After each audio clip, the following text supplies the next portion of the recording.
Hello guys, welcome to our YouTube channel that is Pharma Insight. तो start करते हैं आज के वीडियो लेक्चर्स के साथ। यूनिट 1 ऑर्गेनिक केमिस्ट्री की सेकंड सेम के स्टूडेंट्स के लिए, जिसका कोड है बेटा BP202T। Okay, the code is 2BP20T। Fine. और आज हम स्टार्ट करते हैं यूनिट 1। तो इसके अंदर बेटा हम पहले बेसिक्स थिंग्स को थोड़ा सा स्टडीज करेंगे। जैसे कि केमिस्ट्री क्या होती है। केमिस्ट्री, अगर हम केमिस्ट्री को डिफाइन करते हैं तो इसका मतलब है study of composition, structure, properties and reaction of matters essentially of atomic and molecular level. It means chemistry के अंदर हम जो स्टडी करेंगे वो एटॉमिक और मॉलिक्यूलर लेवल पर करेंगे। एटॉमिक का मतलब होता है एटम्स और मॉलिक्यूल का मतलब होता है जब हमारे एटम जो है वो एक से ज़्यादा होते हैं तो हमारा मॉलिक्यूल फॉर्म हो जाता है। तो केमिस्ट्री के अंदर हम स्टडीज करेंगे एटॉमिक लेवल पर या मॉलिक्यूलर लेवल पर, जिसके अंदर कॉम्पोजिशन का मतलब है कि उसके अंदर क्या क्या प्रेजेंट है, क्या क्या कॉन्स्टिट्यूएंट प्रेजेंट है। स्ट्रक्चर के अंदर बेटा कोई भी मतलब एटम होता है तो उसके अंदर न्यूक्लियस प्रेजेंट होता है एंड आउटर साइड में उसके अंदर इलेक्ट्रॉन प्रेजेंट होते हैं। ये शेल्स हैं, ये जो सर्कुलर्स होती हैं वो शेल्स होती हैं। न्यूक्लियस के अंदर हमारा क्या प्रेजेंट रहता है, दैट इज न्यूक्लियॉन प्रेजेंट रहते हैं। न्यूक्लियॉन जो होते हैं वो प्रोटॉन प्लस न्यूक्लियॉन्स को मिला के बनते हैं।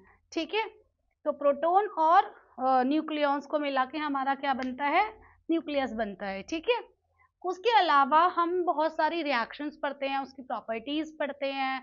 प्रॉपर्टीज में हम physical properties as well as chemical properties को डिस्कस करते हैं। ठीक है, तो ये सारा हमारा ओवरऑल जो केमिस्ट्री है वो हमारा क्या हो गया, कंपोजिशंस हो गई, स्ट्रक्चर हो गया, प्रॉपर्टीज हो गई। ठीक है, और जो कि एसेंशियल है एटॉमिक और मॉलिक्यूलर लेवल पर। This is all about chemistry. तो बेटा अगर हम केमिस्ट्री को क्लासिफिकेशन करते हैं, वैसे तो अलग अलग बुक्स के अंदर अलग अलग क्लासिफिकेशन है केमिस्ट्री का, बट बेसिकली या ब्रॉडली आप कह लीजिए केमिस्ट्री को 2 पार्ट्स में डिवाइड करा गया है। जैसे आपने जो फर्स्ट सेमेस्टर है उसके अंदर आपने पढ़ी IPC, that is pharmaceutical chemistry, inorganic pharmaceutical chemistry पढ़ी आप लोगों ने। ठीक है, और सेकंड है आपका ऑर्गेनिक केमिस्ट्री, सेकंड सेम के अंदर ऑर्गेनिक केमिस्ट्री 1 है। ऐसे ही जब आप आगे बढ़ोगे थर्ड सेमेस्टर में आओगे तो ऑर्गेनिक केमिस्ट्री 2 पढ़ोगे and in the similar fashion जब आप फोर्थ सेम में आओगे तो बेटा ऑर्गेनिक केमिस्ट्री थर्ड पढ़ोगे। बट ये जो 1, 2 एंड 3 है ये सेमेस्टर के अकॉर्डिंग है। और अगर हम वैसे देखें तो ऑर्गेनिक केमिस्ट्री ये टोटल कॉन्स्टिट्यूशन है, मतलब एक ही सब्जेक्ट है ऑर्गेनिक केमिस्ट्री। ठीक है, उसको पार्ट्स में डिवाइड कर दिया गया अकॉर्डिंग टू योर सेमेस्टर। अब हमारा ऑर्गेनिक केमिस्ट्री क्या होती है, सबसे पहले यही क्वेश्चन आता है कि ऑर्गेनिक और इनऑर्गेनिक केमिस्ट्री में बेटा क्या डिफरेंस है। तो जो ऑर्गेनिक केमिस्ट्री होती है उसमें हमारा large class of chemical compounds आते हैं। मतलब large class of chemical compound का मतलब है बहुत सारे कंपाउंड हम इसके अंदर स्टडीज करते हैं। ठीक है, जिसके अंदर हमारा क्या होता है, एक एटम तो मैंडेटरी कार्बन ही होगा। जो मैंडेटरी कंडीशन है उसके लिए कार्बन तो प्रेजेंट होगा ही होगा। ठीक है, और जो कार्बन होगा दैट इज कोवेलेंटली लिंक्ड, वो शेयरिंग में जाएगा। कोवेलेंट का मतलब होता है जो एटम शेयर करके अपना ऑक्टेट कंप्लीट करते हैं, दैट इज कोवेलेंट बॉन्ड। उसके अलावा हमारा एक और एटम अदर एलिमेंट भी प्रेजेंट होगा। अदर एलिमेंट्स में मेनली बेटा हम हाइड्रोजन को देखते हैं, इसके अलावा ऑक्सीजन भी मिल जाता है। शॉर्ट में बता देती हूँ ऑर्गेनिक केमिस्ट्री का क्या मतलब होता है। ऑर्गेनिक केमिस्ट्री का मतलब जो केमिस्ट्री कार्बन से रिलेटेड है उसके अंदर कार्बन तो प्रेजेंट होगा ही होगा, उसके अलावा हमारा हाइड्रोजन भी प्रेजेंट हो सकता है, नाइट्रोजन भी प्रेजेंट हो सकता है। ठीक है, ऑक्सीजन भी प्रेजेंट हो सकता है। कार्बन और हाइड्रोजन तो मैंडेटरी ही है, वो तो प्रेजेंट होंगे ही होंगे।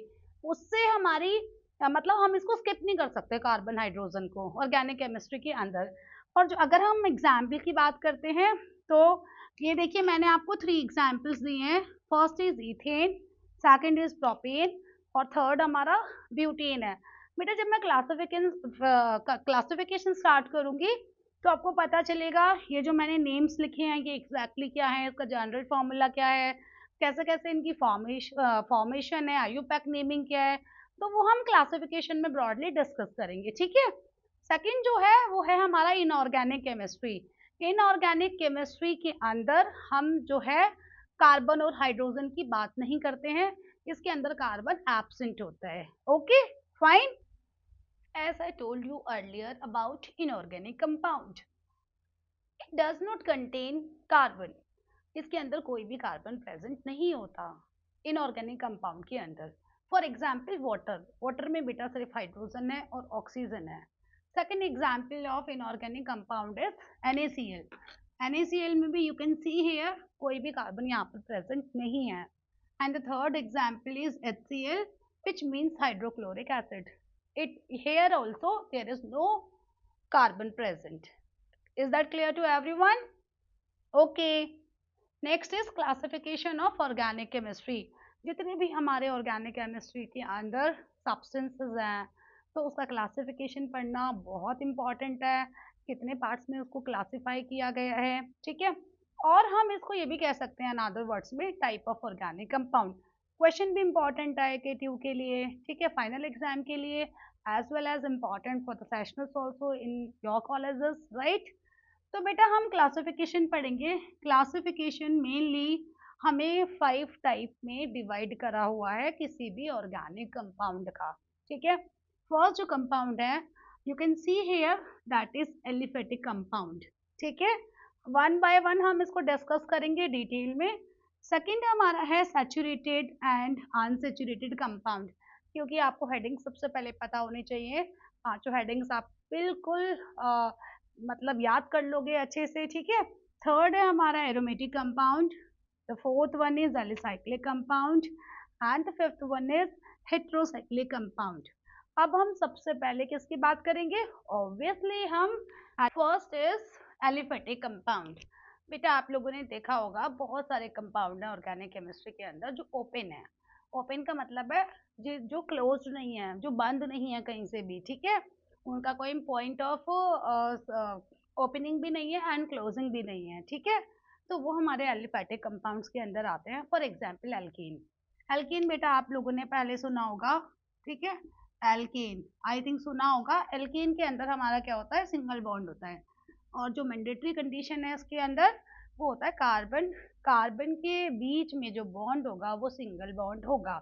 इसके अलावा मैंने ऑलरेडी आपको बताया कार्बन के अलावा हमारा हाइड्रोजन भी प्रेजेंट होता है ऑर्गेनिक केमिस्ट्री के अंदर, ठीक है। तो हम एलिफेटिक कंपाउंड के अंदर सारा एल्केन पढ़ेंगे और अभी मैं आपको डिटेल्स में बताऊंगी, ठीक है। सेकेंड है बेटा saturated and unsaturated compound. Saturated का क्या मतलब है? सैचुरेटेड का मतलब है, एक एग्जाम्पल के साथ मैं आपको एक्सप्लेन करूंगी। हमने एक ग्लास वाटर लिया है, ठीक है, उसके अंदर हमने 1 ड्रॉप शुगर ऐड करना शुरू कर दिया। वो शुगर आप देखोगे कि वो हमारा डिजोल्व हो रही है। Now what you have to do, आपने second spoon of sugar add करा, आपने वो भी देखा डिजोल्व हो गई। इसके अलावा आपने third spoon of sugar add करा, वो भी आपकी क्या हो गई? डिजोल्व हो गई। But in the same manner fourth fifth करी, तो मुझे नहीं पता ये कंडीशन कब आएगी, बट आई नो ये कंडीशन आएगी कि वो शुगर जो है वाटर के अंदर डिजोल्व होना बंद हो जाएगी। This condition is known as saturated one. कि ऐसी कंडीशन जब उसके अंदर लिक्विड के अंदर कोई भी स्पेस वेकेंट ना रहे, इंटरमॉलिक्यूलर स्पेस प्रेजेंट ना हो, उस कंडीशन को हम सैचुरेटेड कहेंगे। कि अब इसके अंदर हम एक ड्रॉप भी, एक मोल भी, एक क्रिस्टल भी शुगर का या किसी एलिमेंट का ऐड नहीं कर सकते, दैट इज सैचुरेटेड वन। पर बेटा अनसैचुरेटेड हमारा क्या होता है? अनसैचुरेटेड का मतलब होता है कि हम इसके अंदर और भी डाल सकते हैं, इसके अलावा फिर ऐड कर सकते हैं, मतलब पॉसिबिलिटीज हैं अभी तक। जब पॉसिबिलिटीज खत्म हो जाए तो वो सैचुरेटेड हो जाता है। अब एग्जाम्पल क्या होंगे सैचुरेटेड के? उसका एग्जाम्पल होता है एल्कीन, ठीक है, सैचुरेटेड का। और अनसैचुरेटेड के जो एग्जाम्पल्स होते हैं वो होते हैं एल्कीन एंड एल्काइन, ठीक है। नेक्स्ट है बेटा एरोमेटिक कंपाउंड। एरोमेटिक कंपाउंड आप लोगों ने सुना होगा कि आपका बेंजीन हो गया है ना। अब ये नया वर्ड्स नहीं है बेंजीन। बेंजीन हमारा क्या होता है? C6H6 होता है, जिसका स्ट्रक्चर लाइक दिस होता है, और हम डिटेल में अभी पढ़ेंगे ही, वन बाय वन हम सारे जो आपके क्लासिफिकेशन है, पॉइंट्स हैं, वो हम डिस्कस करेंगे। उसके बाद है एलिसाइक्लिक कंपाउंड।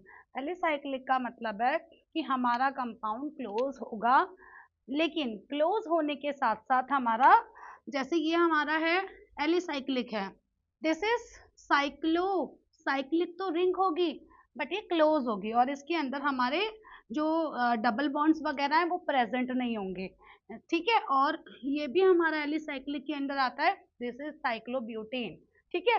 ये भी मैं आपको अच्छे से एक्सप्लेन करूंगी। और लास्ट है बेटा आपका हेट्रोसाइक्लिक कंपाउंड। हेट्रो का जब भी केमिस्ट्री में कहीं पर भी हेट्रो वर्ड आता है, उसका मतलब होता है दूसरा एलिमेंट। दूसरा एलिमेंट का क्या मतलब है कि कार्बन और हाइड्रोजन के अलावा, लाइक ऑक्सीजन, सल्फर, नाइट्रोजन, ये सब एलिमेंट अगर आपको साइक्लिक रिंग के अंदर देखने के लिए मिलते हैं, the compound is known as heterocyclic compound. Hetero का मतलब डिफरेंट, साइक्लिक का मतलब वो कहीं ना कहीं क्लोज फॉर्म में है, साइकिल की फॉर्म में है। तो another element in cyclic ring is known as heterocyclic compound. ये मैंने बहुत शॉर्ट में आपको छोटा छोटा समझाया है, अब हम डिटेल में पढ़ेंगे एलिफेटिक कंपाउंड, ठीक है। Let us discuss with the first point, that is aliphatic compound. Aliphatic compound में जैसा कि मैंने आपको पहले भी बताया कि सारे open chain structures comes under aliphatic compound, ठीक है। जैसे एग्जांपल के लिए हम ले लेते हैं मैथेन। बेटा मैथेन हमारा एल्केन होता है। अभी आपको बहुत डेप्थ में पता है या नहीं पता, I don't know about that, but single जितने भी बॉन्ड्स हैं कार्बन कार्बन के बीच, सिंगल बॉन्ड जो एग्जिस्ट करते हैं कंपाउंड्स, वो हमारे एलिफेटिक कंपाउंड्स होते हैं, ठीक है। इसमें मैं आपको थोड़ा सा बता देती हूँ। एल्केन, एल्केन का मतलब होता है जहां पर एन लग जाता है, विच मीन सिंगल बॉन्ड, ठीक है। सिंगल बॉन्ड तो आएगा ही आएगा कार्बन के और हाइड्रोजन के बीच में इसमें, ठीक है, या कार्बन कार्बन के बीच में भी आ सकता है सिंगल बॉन्ड। लेकिन अब मैंने आपको इतने स्ट्रक्चर बना दिए, जैसे मेथेन बना दिया, इथेन बना दिया है ना, और प्रोपेन भी मैंने आपको स्ट्रक्चर ड्रॉ करके बनाया हुआ है। लेकिन अब आपको ये तो पता ही नहीं है क्या जनरल फॉर्मूला है इसका, ठीक है। तो हम जनरल फॉर्मूला CnH2n+2, इसको हमेशा याद रखना है, और इसका यूज करना भी मैं आपको बताऊंगी जब हम नॉमेनक्लेचर पढ़ रहे होंगे। अभी के लिए it is more than enough कि ये जनरल फॉर्मूला होता है एल्केन का, और ये जो N है ये होता है हमारा नंबर ऑफ कार्बन एटम, ठीक है। नंबर ऑफ कार्बन एटम होता है। तो बेटा हमारा जो भी कंपाउंड है, जैसे सबसे छोटा कंपाउंड की अगर हम बात करते हैं तो C1 होगा, तो यहाँ पर हम 1 पुट कर देंगे। इसको इम्प्लीमेंट करना हम कहाँ सीखेंगे, दैट इज IUPAC नेमिंग में या नॉमेनक्लेचर में, जो हमारा नेक्स्ट टॉपिक होगा, ठीक है बेटा। तो ये मैथेन है, मैथेन के अंदर हमारा एक ही कार्बन है, ठीक है। ये इथेन है, इसकी सीरीज भी सीखोगे आप कि ये इथेन क्यों बोले जा रही है मैम, या प्रोपेन क्यों बोल रही हैं। तो बेटा ये इथेन है, इसमें हमारे 2 कार्बन एटम है, और आप देख रहे हो किसी भी एलिमेंट्स के अंदर क्या है, हमारा सिंगल ही बॉन्ड एग्जिस्ट कर रहा है, कार्बन कार्बन के बीच की बात हो या कार्बन हाइड्रोजन की बात हो, ठीक है। और थर्ड आप चेक कर सकते हो, फॉर एग्जाम्पल अगर मैं इस कार्बन की बात करती हूँ तो ये इस हाइड्रोजन से भी सिंगल बॉन्डेड है, एंड ये इस कार्बन से भी सिंगल बॉन्डेड है, और ये साइड वाले कार्बन से भी सिंगल बॉन्डेड है। तो यहाँ पर हमारे 3 एग्जाम्पल हो चुके हैं, मैथेन, इथेन एंड प्रोपेन, ठीक है। और उसके अलावा बेटा हमारे फंक्शनल ग्रुप भी होते हैं। फंक्शनल ग्रुप का थोड़ा सा शॉर्ट में बता देती हूँ, एनी एटम और group of atom which determine the chemical property of any compound. यानी कि हम अगर हमारा छोटा कंपाउंड है या लार्ज कंपाउंड है, वो मैटर नहीं करता, उसकी ऊपर जो ग्रुप लगा हुआ है, नियर बाय जो ग्रुप लगा हुआ है, जो उसकी केमिकल और फिजिकल प्रॉपर्टी डिटरमाइन करता है, उसे हम फंक्शनल ग्रुप कहते हैं। जैसे यहाँ पर मैंने ओपन चेन के अंदर मैथेनॉल और इथेनॉल का एग्जाम्पल दिया है। बेटा ये जो ऑल वर्ड है ये अल्कोहल होता है, ठीक है। अल्कोहल का जो जनरल फॉर्मूला होता है मैं आपको बता देती हूँ, GF। GF का मतलब गर्लफ्रेंड नहीं है, पहली बात तो GF मीन्स जनरल फॉर्मूला। तो हमें ध्यान नहीं देना है ऐसी वैसी चीज़ों पे, you are in second semester, GF का मतलब है जनरल फॉर्मूला, हंसने की बात नहीं है, बी सीरियस, क्योंकि बेटा ये केमिस्ट्री है, इसको आपको डेली रिवाइज भी करना है, नोटबुक में आपको प्रैक्टिस भी करनी है, ठीक है। तो बाद में एंजॉय बाद में करेंगे, पी फार्मा की बात कर लेना, बहुत टाइम है आप लोगों के पास, ठीक है। तो ये जो हमारा जनरल फॉर्मूला है अल्कोहल का, वो होता है ROH। अब ये R क्या हो गया, R का मतलब है एल्काइल ग्रुप, ठीक है। एल्काइल ग्रुप का भी आप मतलब ये समझ लो कि CH3 और C2H5, उसके अलावा हम इसे डिटेल में एल्काइल ग्रुप में ही पढ़ेंगे, और इसके साथ OH अगर जुड़ जाता है एल्काइल ग्रुप के साथ तो वो अल्कोहल हो जाता है। अब जैसे मैंने यहाँ पे CH3 लिखा है, तो हमने फर्स्ट एग्जाम्पल में देखो आपको CH3, यहाँ पर CH3 है और OH हमारा अल्कोहल का बेसिक ग्रुप है, फंक्शनल ग्रुप OH से डिसाइड होता है, ठीक है। तो ये हो गया मेथेनॉल, ऑल वाली जो चीजें होंगी वो अल्कोहल ही होंगी। सेकंड एग्जाम्पल आप देख सकते हो बेटा, CH3 CH2OH, तो OH आ गया और ये हमारा क्या हो गया, अल्काइल ग्रुप हो गया। मैंने पहले ही C2H5 आपको बताया है कि ये हमारा अल्काइल ग्रुप है। देखो एक चीज और मैं बता दूं, जैसे 5 है तो 5 को हम 2 + 3 यू कैन राइट, गलत थोड़ी हो गया, आप लिख सकते हो मैथमेटिकली। तो इन द सिमिलर फैशन हमने C2H5 को CH3 और CH2 मेंशन करा है, जिसके अंदर बेटा कार्बन का नंबर 2 है और H का मतलब ये 3H है और ये 2 है, कंबाइन करके हमारा H5 हो गया। तो C2H5 को हम CH3 CH2 मेंशन कर सकते हैं, कोई प्रॉब्लम नहीं है, ठीक है। आई होप सो एलिफेटिक आपको समझ में आया होगा, it's all about open chain structures, ठीक है। अब हम पढ़ेंगे saturated and unsaturated compound. Saturated का अभी जस्ट 2 मिनट एगो मैंने बहुत अच्छे एग्जाम्पल आपको दिया था। ये सैचुरेटेड का मतलब है हम इसके अंदर कोई भी एक्सपेरिमेंट नहीं कर सकते, कोई भी चीज ऐड ऑन नहीं कर सकते, ये फुलफिल है, मतलब इसके अंदर हम एक एटम भी मिक्स नहीं कर सकते, ठीक है। तो सैचुरेटेड का मतलब क्या हो गया, एल्कीन, क्योंकि बेटा आप जानते हो इसके अंदर जो है सिर्फ सिंगल बॉन्ड होता है, और नेचर के अंदर भी जो सिंगल बॉन्ड होता है वो पूरा ही तो सरवाइव करेगा, हाफ मॉलिक्यूल तो नेचर में वैसे भी सरवाइव नहीं कर सकता, ठीक है। तो हाफ कुछ भी सरवाइव नहीं कर सकता, हाफ जो एप्पल भी सरवाइव नहीं करेगा, हाफ अगर हम ट्री भी सरवाइव नहीं करेगा, मॉलिक्यूल भी सरवाइव नहीं करेगा, इसीलिए that's why alkane is saturated. हम इस सिंगल बॉन्ड को पॉसिबल नहीं कर सकते कि इसको 2 पार्ट्स में तोड़ दे और वो नेचर में भी सरवाइव कर जाए, इसीलिए सिंगल बॉन्ड को सैचुरेटेड कहा गया है। सिंगल का आधा मॉलिक्यूल कभी भी सरवाइव नहीं कर सकता, ठीक है। तो एल्केन इसके अंदर आ गया। एल्केन का जनरल फॉर्मूला अभी मैंने कुछ सेकंड पहले ही आपको बताया है। एल्केन का जनरल फॉर्मूला CnH2n+2 होता है, और n का नंबर होता है नंबर ऑफ कार्बन एटम, ठीक है। ये जो n है यहाँ पे दोनों बार पुट करना होगा आपको, n का नंबर 1 से स्टार्ट करेंगे, 2 3 4 5 6 7 8 9 10, 10 आप लोगों के लिए एनफ है क्योंकि सिलेबस में ही आपका 10 तक मेंशन है। Okay guys, next is unsaturated compound. Unsaturated compound में आप देख सकते हो हमारा एल्कीन है, ये जो जहां पर डबल बॉन्ड आ जाता है बेटा उस कंपाउंड को एल्कीन कहा जाता है, और जहां ट्रिपल बॉन्ड आ जाता है कार्बन कार्बन के बीच उस कंपाउंड को एल्काइन कहा जाता है।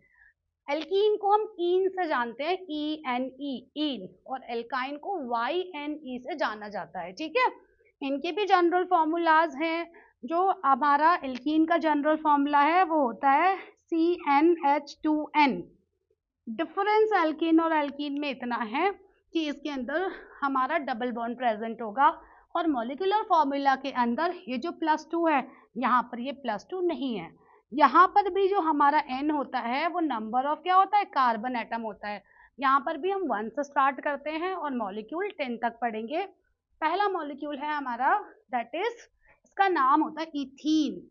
अभी मैंने आपको क्या बताया, ईन लगाएंगे हम, 2 कार्बन के लिए हम ईथ यूज करते हैं, टेबल बनेगी अभी आपकी आगे नॉमेनक्लेचर में।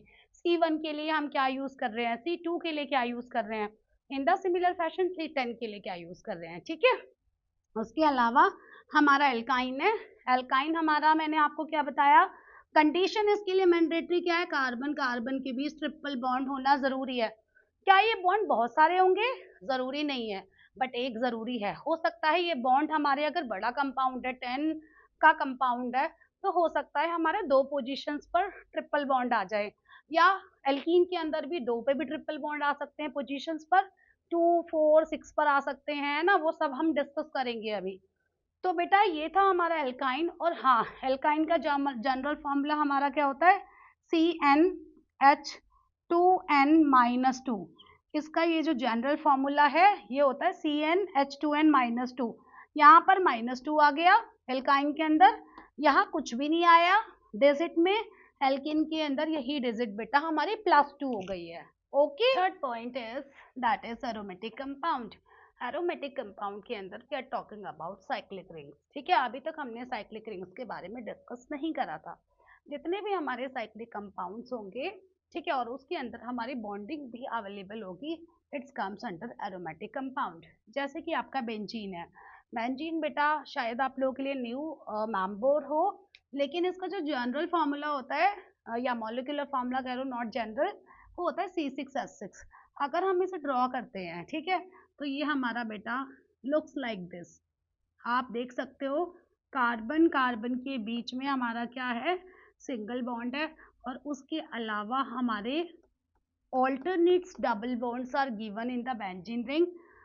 और हमेशा ऑर्गेनिक केमिस्ट्री हाइड्रोजन के बिना कंप्लीट ही नहीं होगी।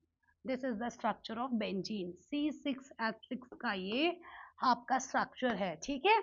और हमारा ये टॉलरीन है, बेंजीन के ऊपर हमारा अगर CH3 लगा देते हैं हम फर्स्ट पोजीशन पर, तो ये हमारा टॉलरीन बन जाता है। अगर हमने ऊपर CH3 लगाया है तो नंबरिंग हमारी यहाँ से शुरू हो जाएगी। अगर हमने यहाँ पर लगाया होता तो बेटा यहाँ से नंबरिंग हमारी 1 2 3 4 इन दैट फैशन शुरू हो जाती, ठीक है। और ये है बेटा एनिलीन। एनिलीन भी यहाँ पर NH2 ग्रुप जो है वो एनिलीन होता है, बाकी बेंजीन रिंग पर NH2 अटैच कर दो। इसका मतलब है कि जो हमारा एरोमेटिक कंपाउंड है उसके अंदर एक बेंजीन रिंग तो प्रेजेंट होगी ही होगी। इसके अलावा हमारा क्या होगा, ये क्लोज्ड होगा, साइक्लिक होगा। इसके अंदर हमारे रिंग के अंदर भी बॉन्ड होते हैं, अल्टरनेट डबल बॉन्ड्स होते हैं। ये इंफॉर्मेशन आपके लिए काफ़ी है एरोमेटिक कंपाउंड्स के लिए। नेक्स्ट है हमारा एलिसाइक्लिक कंपाउंड। एलिसाइक्लिक कंपाउंड और एरोमेटिक कंपाउंड में डिफरेंस है, तभी तो ये नेक्स्ट पॉइंट के अंदर आपको क्लासिफाई करा गया है।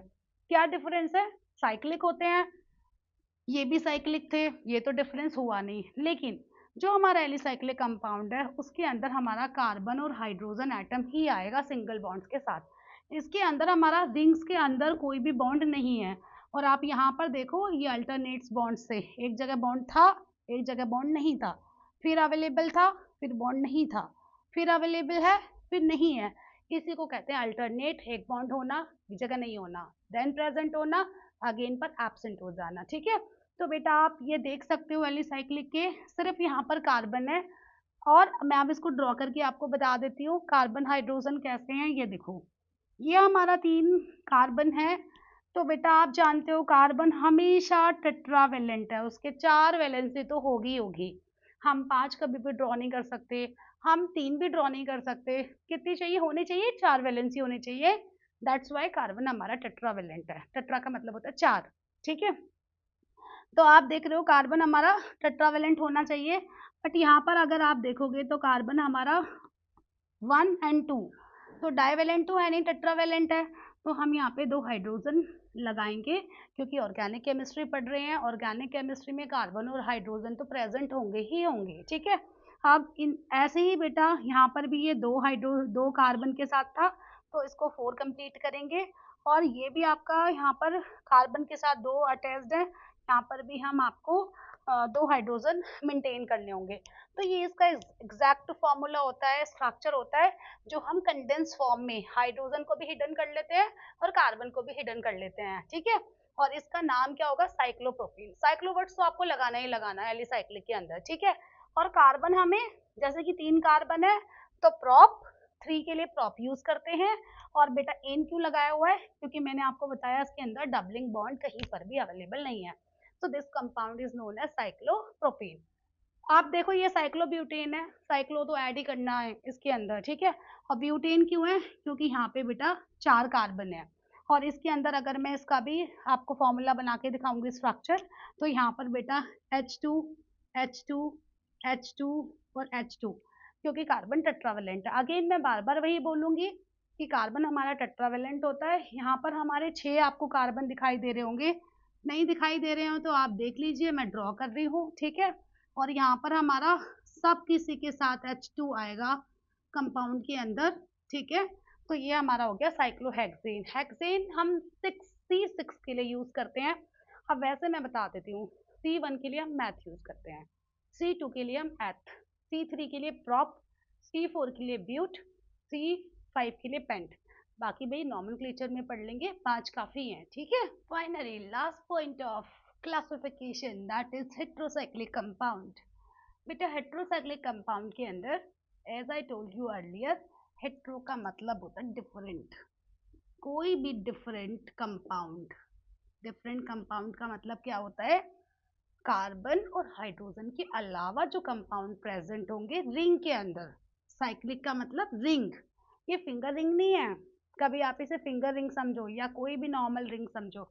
रिंग का मतलब है जो कंपाउंड हमारे रिंग के अंदर प्रेजेंट होंगे, साइक्लिक फॉर्म में प्रेजेंट होंगे, उसे हम कहेंगे साइक्लिक कंपाउंड। हेट्रो का मतलब कार्बन और हाइड्रोजन के अलावा जो एलिमेंट्स रिंग्स के अंदर प्रेजेंट होंगे वो हेट्रोसाइक्लिक कंपाउंड होंगे। यही बेटा मैंने मेंशन करा है, in this compound the ring contain one or atoms of either nitrogen, oxygen or sulphur in addition to carbon atom. इसका सिंपल वर्ड्स के अंदर मतलब है कार्बन और हाइड्रोजन के अलावा रिंग के अंदर एक दो एलिमेंट और भी प्रेजेंट हो सकते हैं, जैसे कि नाइट्रोजन, जैसे कि सल्फर, जैसे कि ऑक्सीजन। ये जो रिंग आपको सामने दिखाई दे रही है इसका नाम होता है पाइरिडीन, क्योंकि इसके अंदर बेटा नाइट्रोजन है, रिंग आपको दिखाई दे रही है along with alternates double bonds.